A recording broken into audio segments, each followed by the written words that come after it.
যখন ছিল অন্ধকার পিছে ধন্ধকার হুহুকার করি আর সেদিন হইল নৈরাকার যখন ছিল অন্ধকার পিছে ধন্ধকার হুহুকার করি আর সেদিন হইল নৈরাকার যখন ছিল অন্ধকার পিছে ধন্ধকার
হুহুকার করি আর সেদিন হইল নৈরাকার যখন ছিল অন্ধকার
শব্দ কোটি বছর আমার মাওলায় ভাসিয়া বেড়ায় ওরে ফকির আহমদ কয় সাইদের লীলা ভাঙ্গা করবি সমদাই রে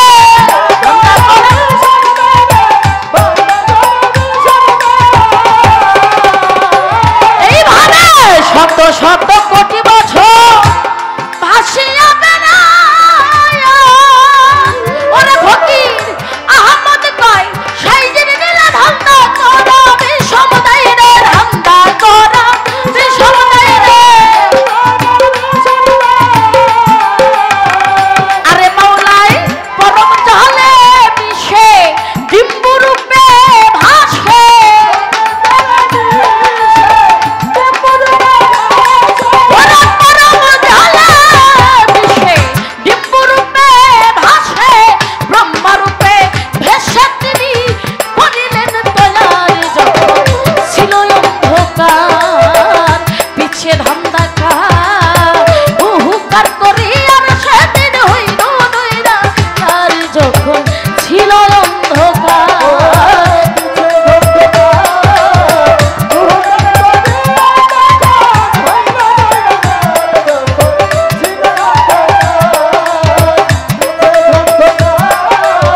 পালা দিল ধর্মরাজা সরে মাল জোড়া ভাব নিয়ে গাইব দুটি শিল্পী সভাকারে এইভাবে কিছু কথা আমারে জিগায় আমি ভুলি না রে কথা মনে পড়ে যায় ওরে ধন্য বাপের পুণ্য বেটা ধন্যবাদ দেই তারে ভাবের কথা বলল বাজান ধর্মরাজা সরে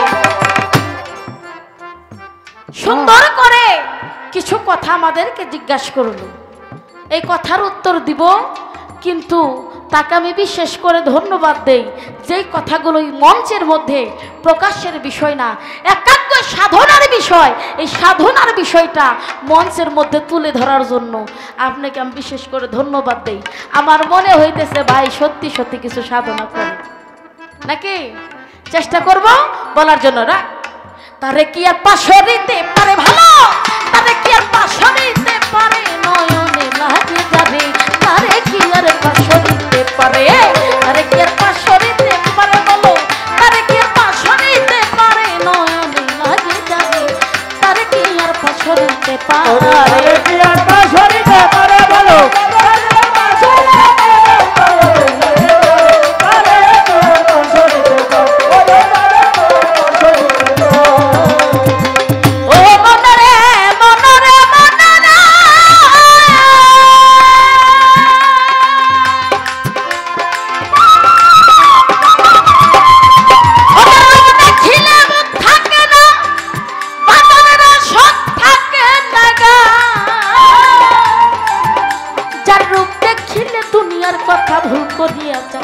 রোগ দেখিলে শোক থাকে না রোগ থাকে না গায় রূপ দেখিলে দুনিয়ার কথা ভুল করিয়া যায় এমন একজন বড় পীরকে এমন একজন খাজা বাবা এমন একজন মান্নান সাপাগল এমন একজন সুরেশ্বরী এমন একজন নুরি শাহ বাবা এমন একজন রজ্জব নুরি এমন একজন মুফাজ্জল সরকার এমন একজন করিম মাস্টার এমন একজন শাহাবুদ্দিন চান এমন একজন বৈরাবরী এমন একজন গিরিন্দা সাধু এমন একজন রশিদ বাবা এমন একজন মান্নান সারে তোমার মন প্রাণ সৈপা দিয়া মন প্রাণ সৈপা দিয়া ওই মানুষের তরে নয়নে লাগে যারে তারে কি আর পাশরিতে পারে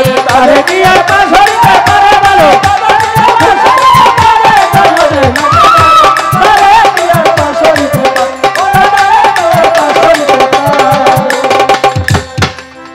সেই তো ভালো কথা বলে দেহের আমাবস্যা কোথায় থেকে হয়ে আবার পূর্ণিমা কোথায় উদয় হয়ে যায় পাল্টাও তো প্রশ্ন যাইতে পারে আমার গুণের ভাই আমাবস্যায় আগে না পূর্ণিমা আগে আমারে বিষয়টা জানাবেন তাই দেহের মাঝে অবশ্যই অবশ্যই পূর্ণিমায় আগে উদয় হয় আপনারে জানাই নাকি পূর্ণিমা আগে না অমাবস্যা আগে আমারে বলেন তো আপনারা হ্যাঁ বুঝতেছি না সোহাগ ভাই পূর্ণিমা আগে না অমাবস্যা আগে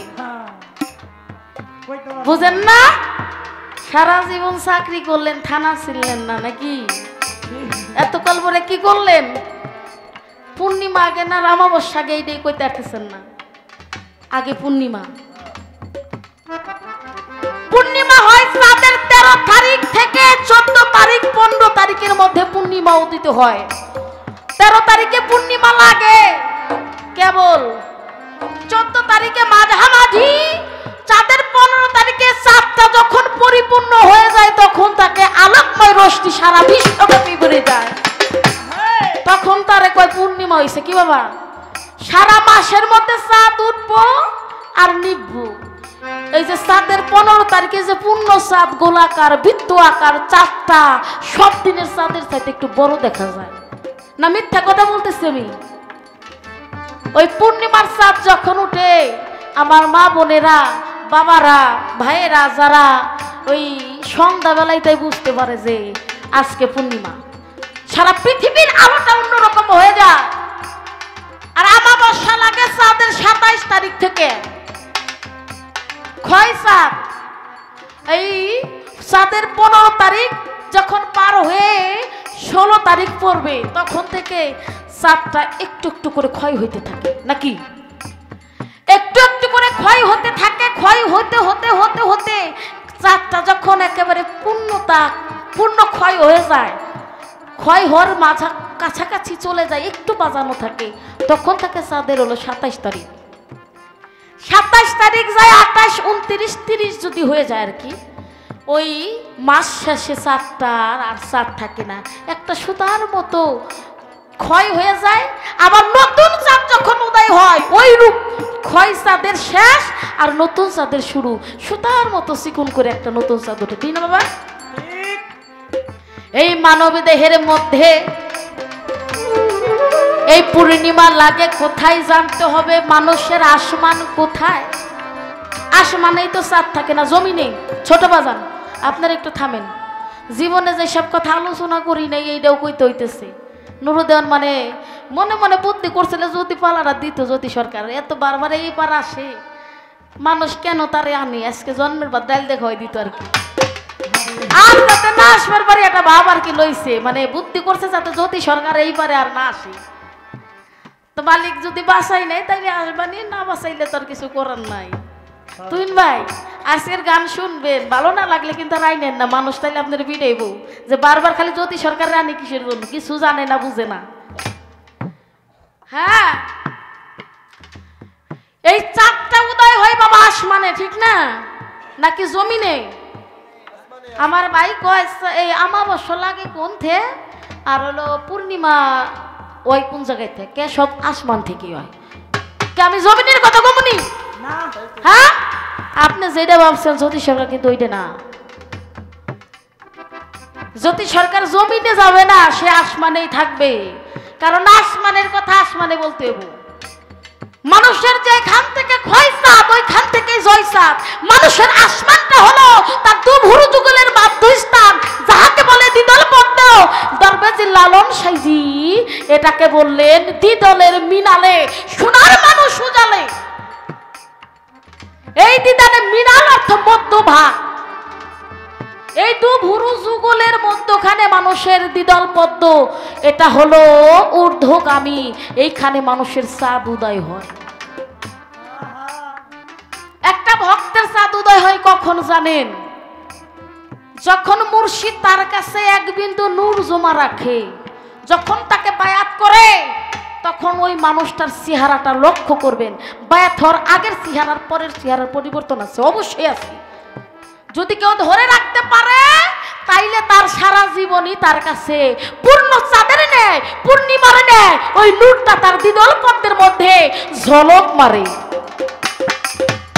আর যে গুরু কর্মটাকে খিয়ানত করে, গুরুর ধ্যান খিয়ানত করে, ওই চাঁদটা তার কাছ থেকে আস্তে আস্তে ক্ষয় হয়ে তার জন্য আমাবস্যা হয়ে যায়। এটা হলো একটা গুরু এবং ভক্তের দেহের হলো চাঁদের আমাবস্যার পূর্ণিমার বিষয়। আর একটা স্বামী এবং স্ত্রী, নর এবং নারী উভয়ের মিলনের ফলে চাঁদ উঠানামা করে।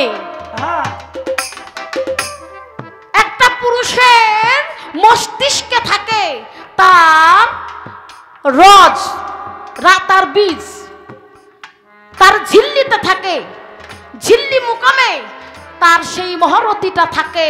ওই রতিটা যখন রং করতে গিয়ে মাতৃগর্ভের মধ্যে চলে যায়, অর্থাৎ তার রতিটা যখন ক্ষয় হয়ে যায়, নিম্ন হয়ে যায়, তখন তার এই জায়গাটা হয় অন্ধকার।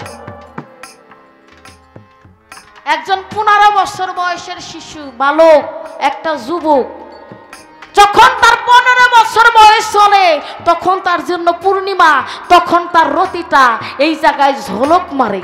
তার 15 বছরের একটা শিশুর বয়সের মুখের চেহারা আর 27 বছর বয়সের একটা লোকের চেহারা কি এক হয় বাবা? এক হয়? হয় না। ওই 15তে তার পূর্ণ চাঁদ উদয় হয়, ওই চাঁদটা যখন 27-এর মধ্যে গিয়ে একটা নারীর গর্ভে গিয়া তা ক্ষত হয়ে যায়, তখন তার জন্য আমাবস্যা লেগে যায়। নুরু ভাই, জানি না এটা আমার বলা ঠিক হইব কিনা। আমাদের মাঝে ইউটিউবার আছে, ভাইয়ের নামটা জানি, আমাদের চান্দির চর খাজারডাঙ্গের খাদেম জিয়া খালা সিদরুদের প্রতি সালাম রাখি। এটা কত মানুষ কত কিছু শুনে যে আমাকে কইব তার খবর নাই। আজও অবধি কোন পুরুষ যদি তার নারীর সাথে সহবাস করে তার পরের দিন সকালবেলা তার চেহারার দিকে তাকাইলে আপনারা বলে দিবেন যে এটা তো আজকে পূর্ণ চাঁদ না ক্ষয় চাঁদ, আপনি দেখলেই কই দিতে পারবেন। হ্যাঁ, বেশি কোনো জায়গায় চাওয়া লাগবে না, খালি তার কপালের দিকটু দয়া করে চাইন। হ্যাঁ, তাইলে কয়ে দেবেন এটা আজকে ক্ষয় হয়েছে না এটা জয় হয়েছে। যার ক্ষয় ক্ষয় তার জন্য হয় অমাবস্যা, আর যার হয়ে যায় জয়, যে নারীর থেকে রানী রণ করতে গিয়া তার রসটাকে উত্তোলন দমের মাধ্যমে, কুম্ভক সাধনার মাধ্যমে, গুরু ধ্যানের মাধ্যমে সে রতিটা সংযুক্ত করে তার মস্তিষ্কের মধ্যে, তার দিদল পথের মধ্যে রাখতে পারে, তার জন্য পূর্ণ চাঁদ উদয় হয়ে যায়। এই তো তাহার কথা ছিল, বাকি রইল না। এবার করে নতুন করে করব বর্ণনা। ওরে কিভাবে নারী মানুষ খেলাফত পাই না, ওরে বলেন যদি সরকার তাহার ঘটনা। পুরুষরা মুরিদ করে তরিকা দেয়, নারীরা কেন দেয় না আমায় বলেন তাই। অনেকে বলছে নারীরা তরিকা দেয় না কিন্তু পীর বানায়। এই কথাটা তো মিশা কথা না, নাকি নাকি মিশা কথা? সত্যি সত্যি নারীরা যে একজনকে পীর বানায় এটা কি মিশা কথা? না না, মিশা কথা না। একজন নারী যদি ইচ্ছা করে, ভাই আপনি যতই সাধনা করেন, যদি কানের ঘরে যায় কয় আমার বাড়ি নুন নাই, তেল নাই, চাইল নাই, শেষ, সব শেষ, আপনার বরজতটাই নষ্ট করে দিবি। আর যদি ঘরে 3 দিন হয়ে গেছে খাবার নাই, আমার স্বামী গুরু পদে গুরু কাজে নিয়ে যেতে আছে, আমি তাকে কোনো কিছু জানাবো না, আমি চেষ্টা করব কোথাও থেকে একটু জোগাড় করে ছেলে সন্তানের কাছে আইনে দেই, না হইলে চেষ্টা করি নিজে একটু কষ্ট করে সহ্য করে থাকা। তাইলে কিন্তু এই টেনশনটা আপনার মাথায় দিল না, আপনার ভজন পথেও কাটার বেড়া হয়ে খারাইল না। তাই নারীরা যে ওলি বানাইতে পারে এটা অস্বীকার করার কোনো কিছুই নাই। তবে নারীরা আম্বিয়া হয়, তারা তাপসী হয়, তারা সাধনা করে ওলিত্ব অর্জন করে। ওলিত্ব কি? তারা মহারত্ন অর্জন করতে পারে। তারা এক জায়গায় বসে 70 বছরের রাস্তা, সারা 12 বছরের রাস্তা এক জায়গায় বসে দেখতে পারে। তারা একজনকে মুরিদ করতে পারে না কেন? আমার আল্লাহ খলিফা করে কাকে বানাইছে বাবা? আদমকে নাকি? হ্যাঁ না, আল্লাহর হুকুম তো আমাকে মানতে হইব নাকি? আমার আল্লাহ কয় আমি মাটির আদম তৈরি করতে চাই, শুধু তাই না আমি একটা খলিফা নিযুক্ত করতে চাই। এই খলিফা বানাইলো কাকে? একজন পুরুষকে। এই খলিফা আমার আল্লাহ দায়িত্ব দিয়েছেন পুরুষকে। এই জন্য নবী রাসূলগণ খলিফা হয়, ওলিরা আউলিয়ারা খলিফা হয়, খেলাফত প্রাপ্ত হয়। ওই নারীকে খলিফা বানাই নেই দেখে তারা খেলাফত দিতে পারে না। আপনার ভাল লাগলে নেন, না ভাল লাগলে না দেন, আমার কিছু করার নাই। এটার একটাই উদ্দেশ্য, আমার আল্লাহর উপরে কোনো মানুষের মারতে পারি নাই, আমার আল্লাহর উপরে কারো মারতে পারি নাই। আমার আল্লাহ খলিফা বানাইছে একজন পুরুষকে, আদমকে, যার কারণে বেলায়েতি প্রথা প্রসারণ করে একজন পুরুষ। তাই বলে নারীরা যে কামলিয়াতি হাসিল হয় না তা না, নারীরাও কামলিয়াতি হাসিল হয়। এই তো তাহার কথা ছিল, বাকি রাখলাম না। নতুন করে তাহার কাছে কিছু জিগাইব না। কেন জিগাইব না? আমাদের এটা নিয়মে নাই, নিয়মের বাইরে অলরেডি অনেক কথাই বলছি। বন্দনার আগে 2টা কথা কই এলো, ধরা খাইছি, যার কারণে খেসারতটা দিলাম ঠিক মতো। না কইলে তো আর আমার জিগাইতো না। তাই এবার আমি আপনার জিগাইলাম না, কারণ মালজোড়া পালা দিছে কিসের জন্য? ভালো কিছু গান শুনবে, এখানে কোনো আলোচনা নাই। চেষ্টা করলাম, ভুল বেয়াদবি মাফ করবে। ওরে তারে কি আর পাশরিতে পারে, তারে কি আর পাশরিতে পারে, লাগে তারে কি আর পাশরিতে পারে, তারে কি আর পাশরিতে পারে, তারে কি আর পাশরিতে